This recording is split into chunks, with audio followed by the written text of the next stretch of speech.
You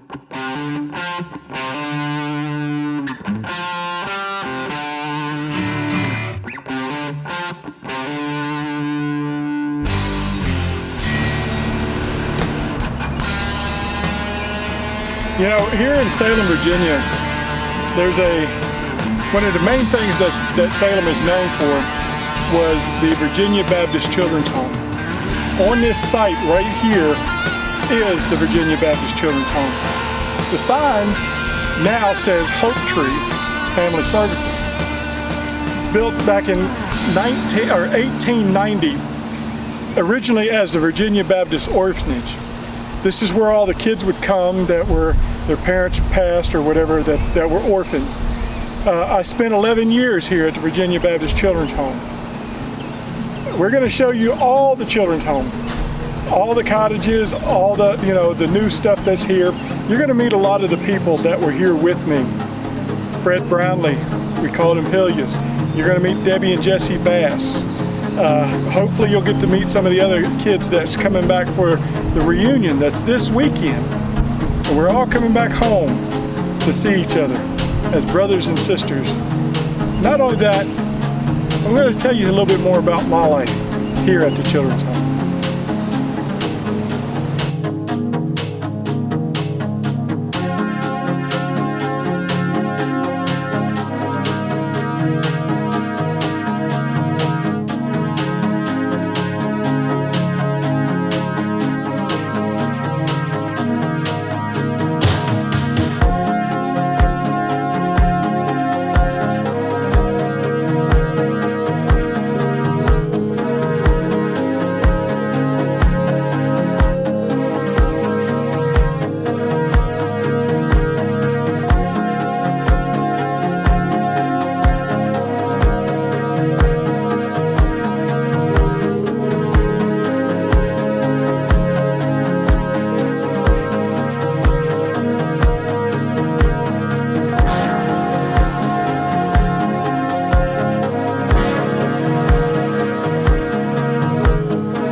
Welcome to Spartan Country.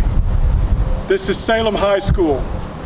This is where I graduated in June of 1983. High school years were awesome. I had friends like Daryl Aldridge, Jay Chrisley, Rodney Varney and some of the others that you'll see on my Facebook page that may even comment on this video. This is the school. We attended this school, started in 1980. It was only like 3 or 4 years old when we started attending. From the other school, West Salem High School, I actually watched Salem High School being built from just an open field to what it is today. Salem High School has a reputation of a marching band called the Pride of Salem, and I was part of that marching band. And I was truly a letterman and a Spartan.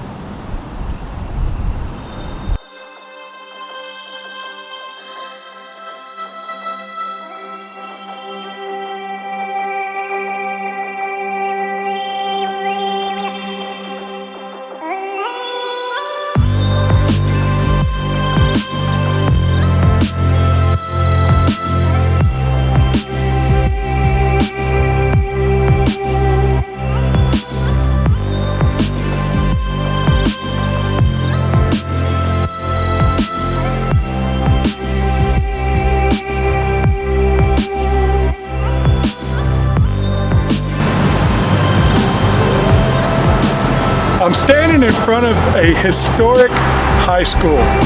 This is Andrew Lewis High School. If you ever saw the movie Remember the Titans, the school that they played at the Roanoke Memorial Coliseum, they didn't use the name Andrew Lewis High School, but it was actually the Wolverines that they played in that championship game. I got to personally go to that game and watch that game when I was a kid. Andrew Lewis, soon after, not long after that, after Salem High School was built, Andrew Lewis became a middle school or a junior high school from grades 9 through, 8th and 9th grades. And then you went off to Salem High School for 10th, 11th, and 12th grades. Andrew Lewis has a long history. A lot of people from the children's home graduated from this particular school. But this is Andrew Lewis High School.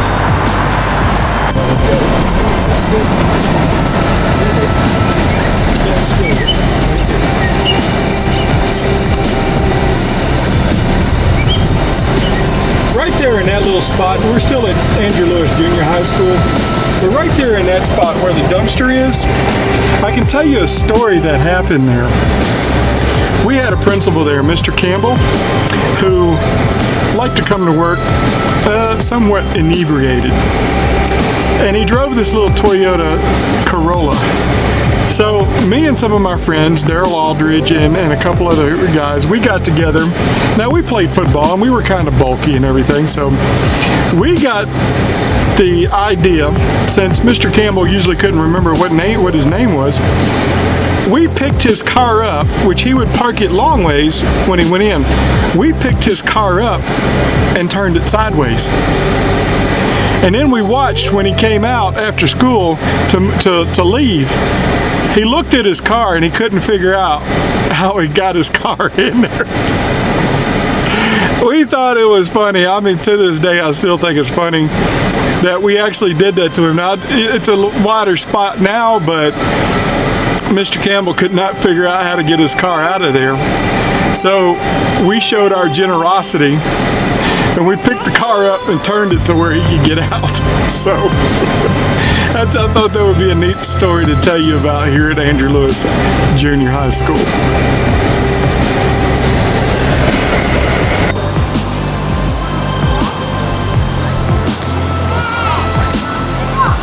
What you're looking at is the base of what's known as the Roanoke Star, also known as the Mill Mountain Star, here in Roanoke, Virginia. As a child, I used to come up to this star and we would overlook the Roanoke Valley, which we've shown you pictures earlier.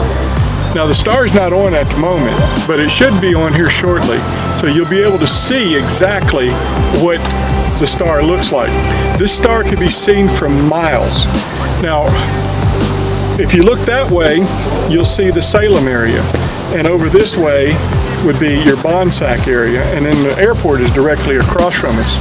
There's other mountains in the area, that you can actually see. Mill Mountain also has a zoo, and we used to come to the zoo as children to check out the different animals that were here. If you ever get the chance to come to Roanoke, you got to visit the zoo. You have to visit the zoo. You also have to visit Mill Mountain. Now, Roanoke is also very popular because this is the home of Norfolk Southern Railroad, and there was a lot of the railroad people that worked here and lived here, and this is what it grew up around in the 1800s.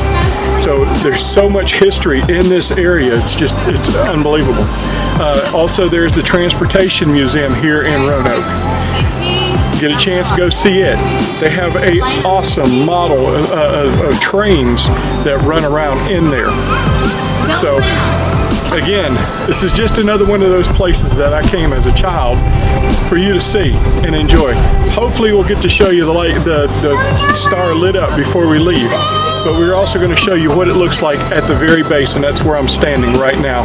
As you can see, these are all the graphics of the star itself.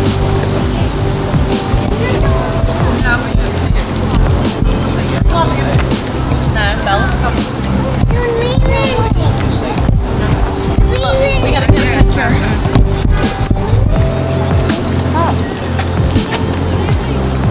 We gotta try to get a picture.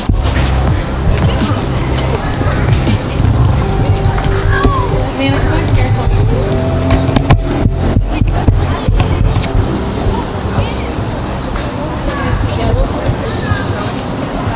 So once again, this is the Mill Mountain Star, also known as the Roanoke Star. It was erected years ago, and there's millions of visitors that come here, and they get their picture taken with the star at the base of the star, and with the mountains and the Roanoke Valley in the background. I'm Apostle Marshall Shrills. I'll see you again here in a little bit.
Down from the Virginia Baptist Children's Home.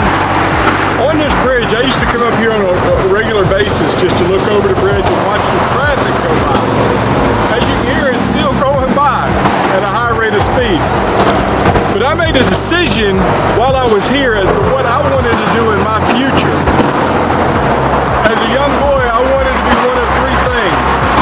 Either a police officer, a firefighter, or a truck driver. And as you can tell, I ended up being a truck driver. I drove a truck for over 20 years and put in 2 million miles. This is where I made that decision, is on this bridge. And you can see way down there, that's that's where I would watch the trucks come in, and we do the little truck sign to get them to blow their horns and stuff. It was really cool. But that's the way you make a decision. And this is just a small part of what you can do with your future. You make a plan. You think about what it is you want to do, and then you execute. You follow through with it. You can do anything that you want to do, and you can do all things with Christ who makes things possible. Nothing is too big for God. As a little bitty boy, I could just think about driving these great big old trucks, and these, what we called them big rigs back then. And then when I actually got to do it, it opened up a whole new world. I saw all of our country. I saw all of our states except for Alaska. There's no road that goes there. And I didn't get to see Hawaii, so there's no road that goes there. But, you know, I went everywhere else. I traveled 2 million miles across this country. You can do that too.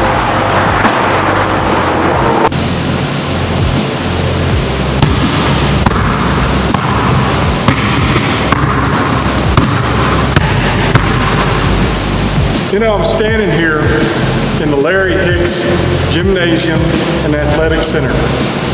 This is where we used to play all our basketball games. This is where I learned to play basketball.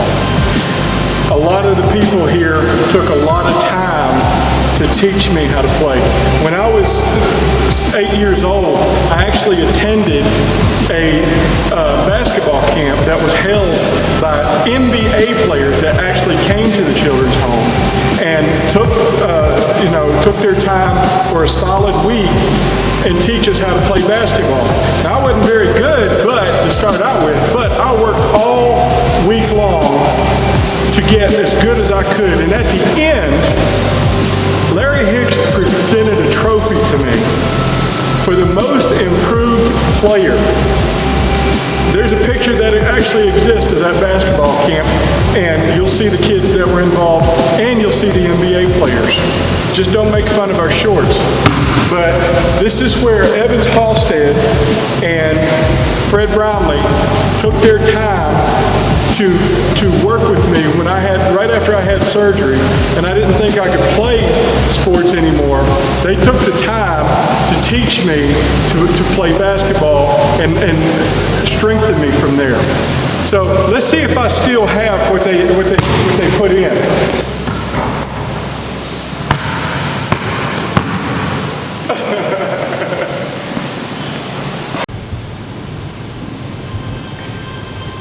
This is our chapel.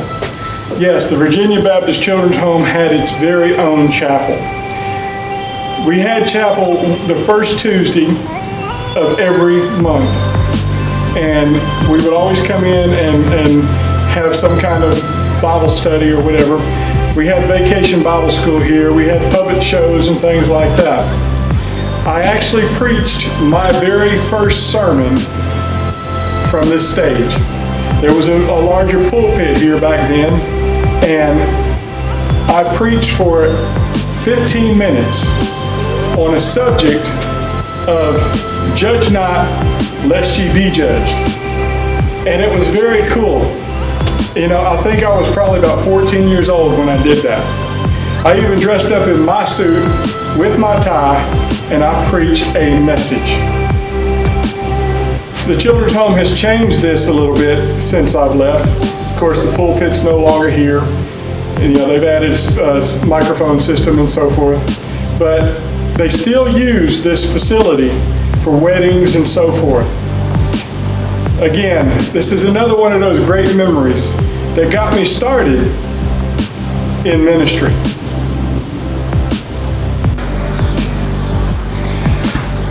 So there you have it. Part of my testimony here at the Virginia Baptist Children's Home, now known as Hopetree Family Services. I can tell you it's been an eventful weekend. It's been an exciting weekend. It's been a weekend of both emotions and happiness. One of the things that I found out was there has been over 30,000 kids that's come through this children's home since it was built in 1890. there's been like 5 or 6 different superintendents that, really spent time trying to build with the children. Today they dedicated the gymnasium, part of the new gymnasium floor to Martin Halstead, who was the referee, who was also one of the directors of the Children's Home. The Children's Home means so many different things to so many different people. You have good and bad memories here. Most of what I have is good memories. But listen, I was growing up here for 11 years. So yes, there are a few bad memories as well. But God can take anything that was meant for bad, that was meant for harm, and He can turn it into good. All I have to say is I thank the staff and the members of the Virginia Baptist Children's Home and the Virginia Baptist Ministries for this particular ministry. Had it not been for them, had it not been for what they did here, I wouldn't be here today, and I certainly wouldn't be an apostle. I want to thank Pastor Jesse and Debbie Bass personally for all the work that they did. This place will continue. The legacy here will continue. Even though the dorms, the buildings, the property itself may change, its number one mission is to take care of those kids that need love, need hope, and need caring. And they will continue that from now until Jesus comes back. My name is Apostle Marshall Shirls. I want to thank you personally for taking this tour with me, for living through some of my memories. I hope you really, truly enjoy it. Please feel free to ask questions, send us information that you may have. Our website is right here on the bottom of the page. Also, if you get an opportunity, go to Hopetree.org. Donate to what they do. They need your help. We'll support them. We want you to support them as well. There's a lot that goes into taking care of one child. And this is here in the United States. Again, thank you for joining us on this tour. Have a blessed day.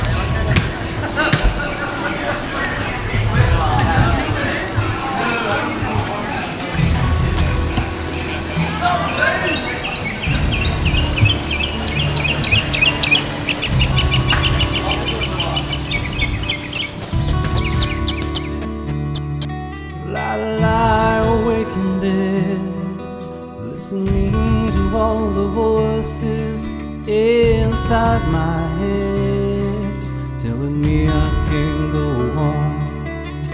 And as I close my eyes, I pray, Lord, won't you help me take off this disguise? I can't wear it anymore.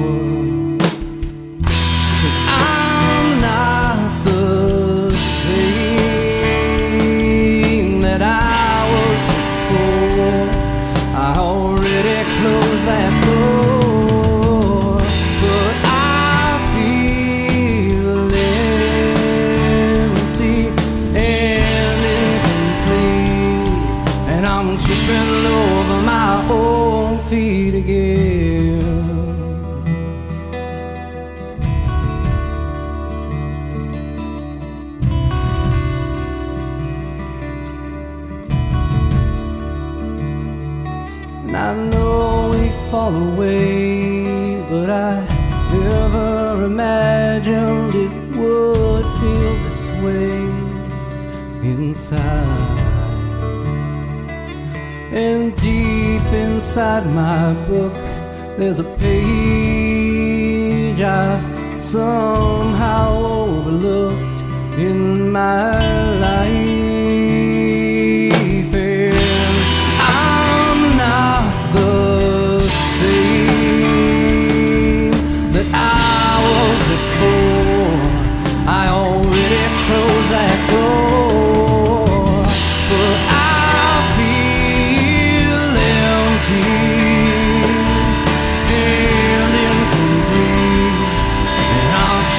Over my own feet again.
over my home.